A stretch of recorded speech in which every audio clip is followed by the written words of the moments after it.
Hello everyone and welcome back to the world of finance. You are watching Finance Concepts with Nikhil. Friends, I am committed over here to provide to you important contents in the field of finance on a regular basis, and so that you should not miss any of my important videos, you just need to do one thing. You need to subscribe to my channel and stay tuned to that channel.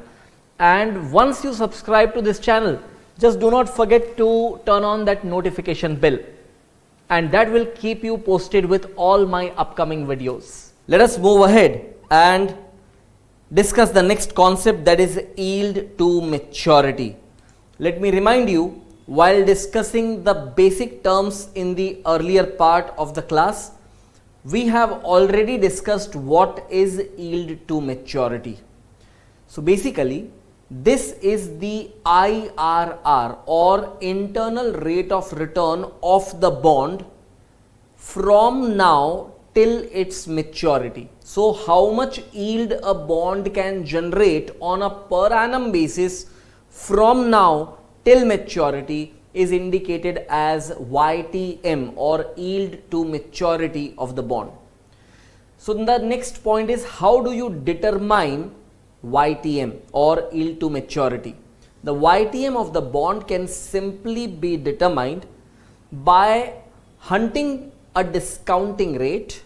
That means you have to search a discounting rate which can bring the future cash flows present value matching with the market price. In other words, when the present value of the future cash flows is equal to the prevailing market price, whichever discounting rate you have applied, that becomes the YTM.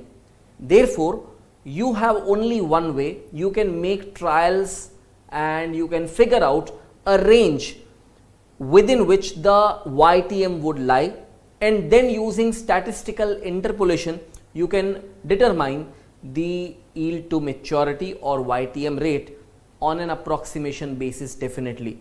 So how to do it, we will definitely learn by way of an example, and what I want you to do right now is, on the screen I will be showing the meaning of yield to maturity and some important points thereon. Please take note of that. So let us first write up the meaning of YTM, that is yield to maturity. This is a rate of return which is generated by a bond over a period up to its maturity. If the future cash flows of interest and redemption price are discounted using YTM, that means if the discounting rate is same as YTM, the present value of such cash flows will be equal to its actual market price. So what we can finally conclude, that a rate of discounting which can make the intrinsic value equal to the actual market price can be considered as YTM rate. Now let us learn the application of this concept, and for that we take a calculative example which is given in question number 3. Let us read this question. Face value of the bond is given as rupees 1000, redeemable after 4 years at rupees 1200. Coupon rate is 8% per annum. Determine the yield to maturity if the present market price of the bond is rupees 1050. So friends, first of all, some basic things let us try to discuss.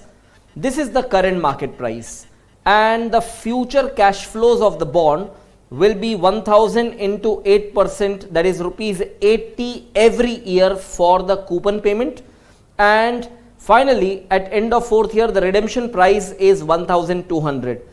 So what we can observe is that the current market price at which we can buy the bond is 1050, and the redemption price is definitely more than that. That means apart from giving this coupon payment, the bond is giving you something more, right? Because today if you invest 1050, over and above the coupon payments, the bond is going to give you redemption value of 1200. That means the rate of return of the bond is definitely little more than 8%. So what we do is, we start making trials, and for that we say try it out using 10% discounting rate. So what we do is we simply try to find the intrinsic value using discounting rate of 10%. We just randomly took 10%, and the base idea was the rate that we should consider must be higher than 8% for sure. Now when you find the present values, what would happen?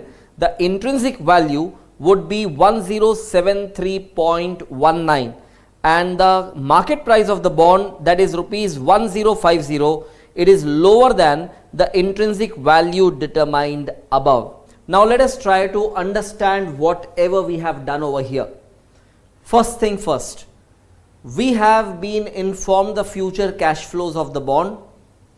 We have no clue about what would be the discounting rate, but we know one thing: coupon rate was 8%.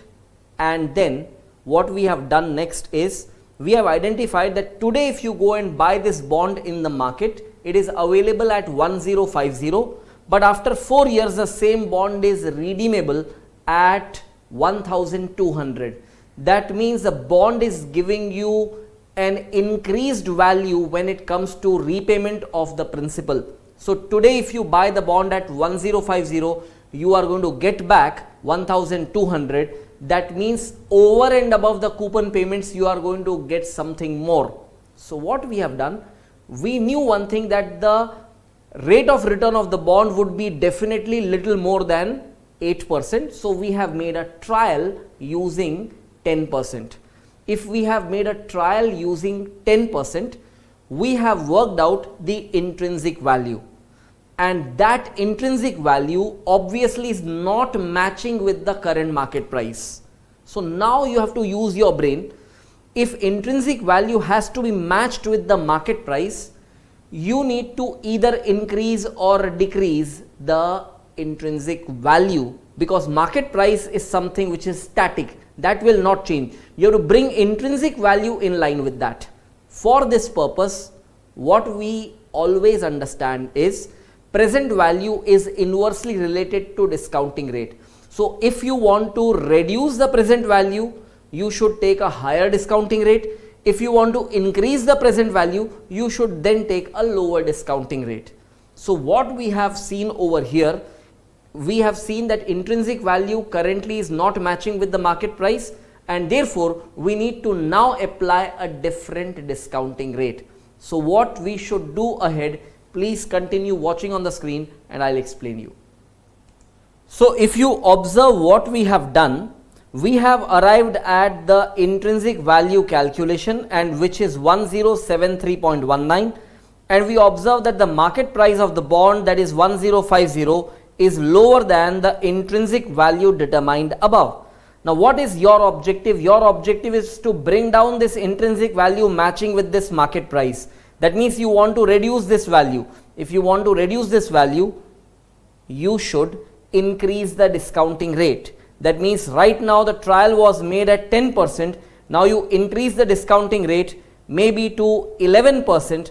If you do that, this value will definitely come down, and if it is lower than 1050, we get what we want. So let us see how to present the later part of the solution. What we do now is we take up 11% as discounting rate. We do exactly the same thing what we have done earlier with 10% discounting rate. Obviously the PV factors and the resulting present value calculations will change now, and what we find now, the intrinsic value is definitely 1038.68, which is lower than market price. In other words, the market price is higher than this intrinsic value. So we can say that the market price of the bond, that is 1050, is higher than the intrinsic value determined above. So what do we find? At 11% discounting rate, the intrinsic value goes lower than the market price, and at 10% discounting rate, the intrinsic value was higher than the market price.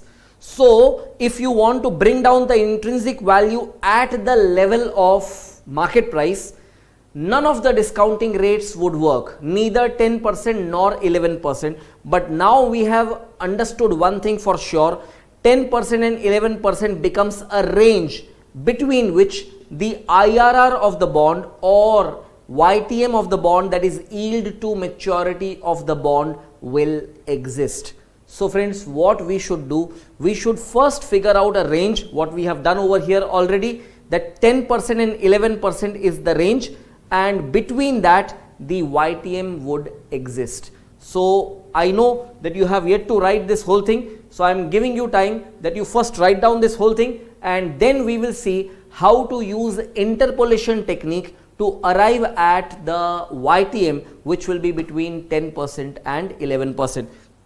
So the concluding line that you have already written over here, that the market price of the bond, that is 1050, is higher than the intrinsic value determined above. Yet another concluding line we have to write, therefore YTM of the bond must be between 10% and 11%. Now something most important, we are going to apply interpolation technique for determining YTM, and let me explain you how to do this logically first. So what we do is, we first identify a range between 10% and 11%, and we note down the respective intrinsic values what we got at 10% and what we got at 11%. So the range is between 10 and 11%. The gap between 10% and 11% is 1%. Now we know one thing for sure, that the YTM of the bond is within this range for sure, correct? We also find the difference between the respective present values, and the difference between the respective intrinsic values is found to be 34.51. So the rate that we want to find is between 10 and 11%, means it is 10% plus something. Okay, so how much is 10% plus something? That's something we don't know, because if you try to increase the discounting rate by 1%, what is happening? The present value is declining by 34.51. Let me once again repeat this. The rate of return, that is YTM, is lying between 10 and 11%. At 10%, the intrinsic value was 1073.19. You wanted to reduce this to 1050, so you increase the discounting rate by 1%. The present value declined by 34.51, resulting into this present value, which went lower than what we wanted. We wanted 1050. So what was the expected decline? Expected decline was only 23.19, whereas the actual decline came to 34.51. Finally, what we would say is, we would want to increase the discounting rate in such a way that the present value falls by 23.19. Therefore, YTM of the bond is between 10 and 11%, means in other words it is something more than 10%. So with 1% gap, the present value difference is 34.51. So what should be the gap which will give you difference in present value as 23.19? So simple logic is, by 1% difference, the difference in present value is 34.51. So at what percentage difference, the difference in present value will be 23.19. So let us find out the value of this question mark. So that will be by cross multiplication, 23.19 multiplied by 1 divided by 34.51. So what we have done, 23.19 into 1 divided by 34.51, and that is giving you 0.672. So YTM will be 10% plus this question mark value is 0.672. So YTM finally comes to 10 plus 0.672. So YTM is 10.672% approx. Friends, in examination, if you don't want to write up this logic, there is another way in which you can use an interpolation formula. I'll show you that in a while. Let us move ahead and now use interpolation formula for determining YTM. It is the same thing that we are trying to do, but now using a kind of formula. So let me explain this formula. YTM will be LDR. LDR stands for lower discounting rate. In the range of the discounting rates between 10 and 11%, we will consider 10% as lower discounting rate and 11% as higher discounting rate. This numerator is IV at LDR. IV stands for intrinsic value. intrinsic value at lower discounting rate minus market price divided by intrinsic value at lower discounting rate minus intrinsic value at higher discounting rate multiplied by difference between HDR and LDR, that is higher discounting rate minus lower discounting rate. So when you apply the values, LDR lower discounting rate was 10, intrinsic value at lower discounting rate was 1073.19, market price was 1050, intrinsic value at higher discounting rate was 1038.68 into HDR minus LDR, that is 11 minus 10. When you apply this calculation, you would see the application of same logic what we have discussed earlier. So recall, this difference is 23.19 which we wanted. This difference was the difference that was obtained between 10 and 11% present values. This one was the difference between 11 and 10, and this whole thing was the value of the question mark which was to be added to 10 to arrive at YTM of 10.672%. So friends, I am giving you time, note down this as well. In examination, you may follow any one approach, whichever approach you prefer. As far as ICAI is concerned, it will accept any of them. There is yet another way in which you can solve this, though that is not a preferred approach. It is an approximation formula for determining YTM. So what happens? You could see one thing. This is the cost of debt formula what you have used generally at your inter level for determining cost of debt. Let us first try to understand this formula. This C is the coupon payment which will be your annual income, which in our example is rupees 80, and R is the redemption price and P is the current market price. Difference between redemption price and current market price is the extra earning that you are getting, but that will be spread over the life of the bond, which is 4 years in our case, and in the denominator you would take the simple average of the redemption price and the current market price. So let us define all these variables and put up these values. This is not a preferred technique, but this is found to be used by ICAI in earlier examination suggested answers. So let us apply these calculations and we obtain YTM as 10.44%.